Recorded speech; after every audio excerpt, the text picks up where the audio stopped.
Farewell mini blog first পাৰ্টটো মই upload কৰিলোঁ, যদি চোৱা নাই চাব। আৰু এইটো ছেকেণ্ড পাৰ্ট।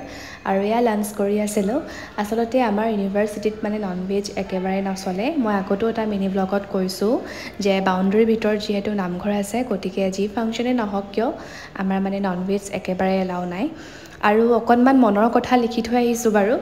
অ'কে, আমি যে জুনিয়ৰ্ছৰ পৰা মানে ফেয়াৰৱেল পাৰ্টি পাম এক্সপেক্টেশ্যন একেবাৰে ৰখা নাছিলোঁ, কাৰণ আমাৰ জুনিয়ৰ্ছ 90% মানে ইনএক্টিভ। গতিকে পিছত টিচাৰে নিজে ক'ব লগা হ'ল যে আমিয়েই তোমালোকক ফেয়াৰৱেল পাৰ্টি দিম। কিন্তু পিছত 6-7গৰাকীমান জুনিয়ৰ্ছ ওলাই আহি মেমৰ লগত জইন কৰিলে।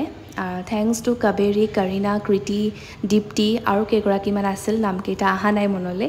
বাৰু যি কি নহওক, thanks two HOD ma'am, Ritu sir, Bibha ma'am. Bibha ma'am বাৰু অহা নাছিল সেইদিনাখন কিবা বিশেষ এটা কাৰণত। বাৰু যি কি নহওক, আকৌ এবাৰ থেংকছ টু এভৰিৱান। ঠিক আছে দিয়ক, আজিলৈ ইমানেই। বাই।